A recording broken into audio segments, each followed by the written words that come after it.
know what's awesome? Robotic dogs are awesome. You know what's better than a robotic dog? NASCAR. NASCAR's awesome. And I like NASCAR. Hey! How many times do I have to tell you? They don't like you. I mean, come on, Batman. Why are you doing reviews of toys?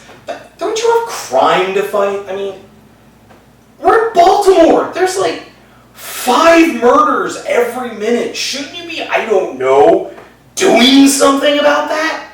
But, I'm Batman. Yes, you're Batman. I know. Cape, cowl, kinda hard to miss. Why are you in my basement doing video reviews of my toys? Crime can wait. I'm not the Transformers reviewer that they want. I'm the Transformers reviewer that they need. I'm Batman. Yes, you're Batman. Just go be Batman somewhere else. Just be Batman somewhere else, please. You know, not in my house. This isn't over. We will meet again. Hey guys, sorry about the last couple of videos. Apparently Batman snuck in and decided to do a bunch of video reviews. Yeah, sorry about that. But, I did like some of his format, though you can definitely be sure that the voice is not going to be there anymore, though the whole opening with "This is awesome" might be. Anyway, so today we are taking a look at Human Alliance Leadfoot with Steeljaw. And there is the Human Alliance figure in the vehicle already, and the part of Target NASCAR number 42 driver Juan Pablo Montoya is being, well, played by somebody by the name of Detour. I think Colonel or Captain Detour. Yeah. There's really nothing to talk about with that guy. All he is just a repaint of whoever came with Roadbuster. Size-wise, we'll put Steeljaw off to the side. Size-wise, Leadfoot's NASCAR is pretty large, I have to say. Especially compared to Human Alliance Soundwave. Yeah, it's actually quite larger than Soundwave in vehicle form. About the same width.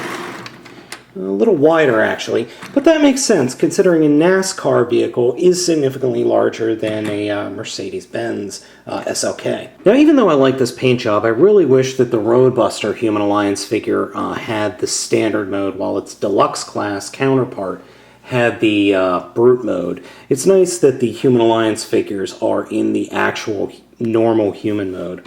Another size comparison is up to Voyager Shockwave. As you can see, he is a little bit bigger and a little bit fuller filled than this Voyager class figure. Taking a look at Steeljaw, the mutt, the first thing I want to mention is that this chain is fully removable. You just pop it off there at the peg, and you could just leave it on the table. The detailing on this little guy is very, very cool, and I'm really happy they included it, even though I have no idea why, because I don't remember Steeljaw being in the movie at all. He does have a transformation, and he turns into a gun, so to transform him is pretty much just this. This is all you do. And for those of you not paying attention to the video, all I did was fold the legs up on top of each other and fold the head onto its back. And then you put a missile in. Now, the figure does come with 2 missiles. I have already lost one. Don't ask me how. I've only had the figure for a couple of days and I've already lost it.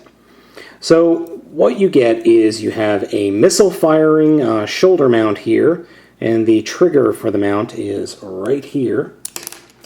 Or, and my preferred way is you have a dog beating stick, or a dog mace. And, you know, as you hit the guy, the mace can then turn around and bite him.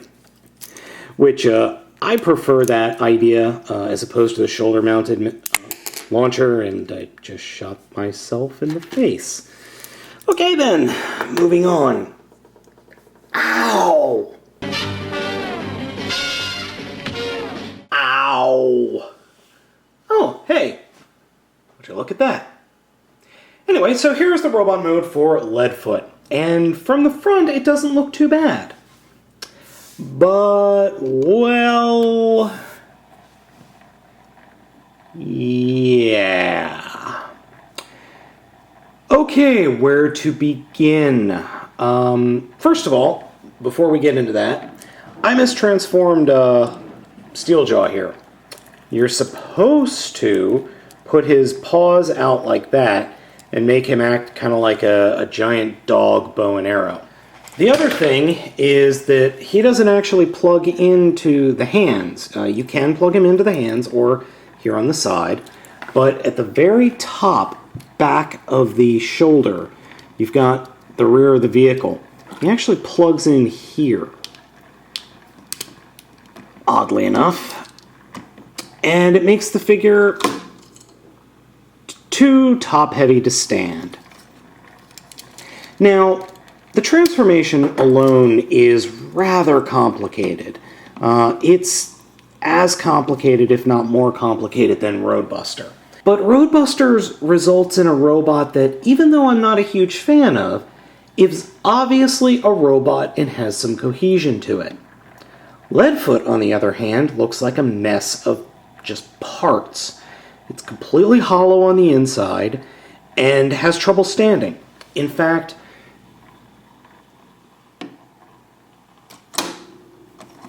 these hinges, specifically these pins in the knees and these pins here in the shins, are so weak that they can hold the leg up, and that's about it.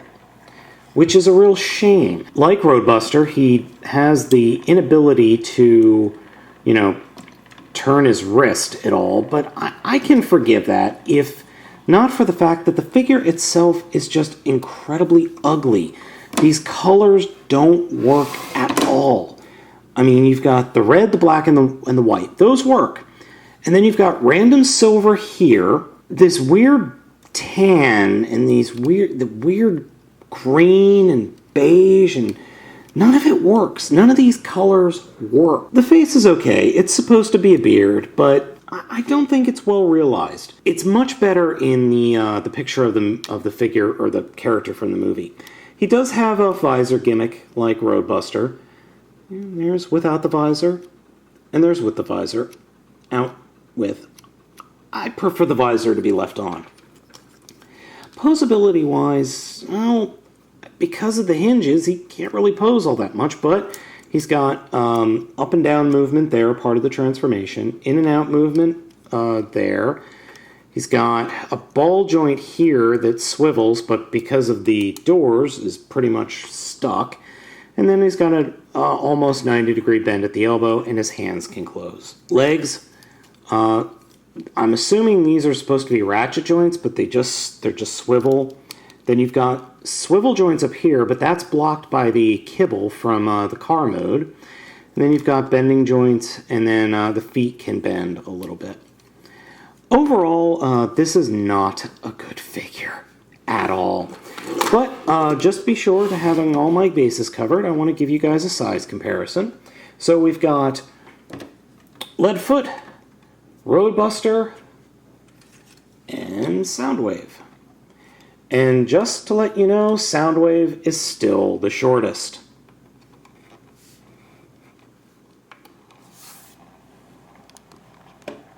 So as you can see, Roadbuster is the tallest, then followed by Leadfoot, and then, well, Soundwave's about the same size.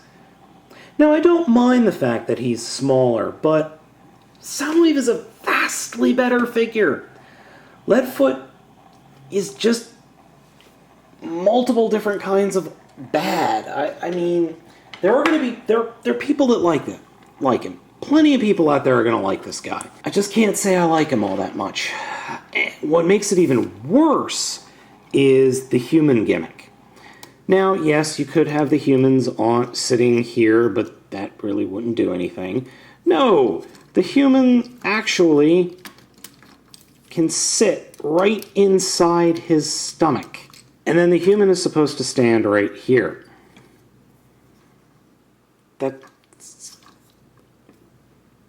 make up your own mind on that one.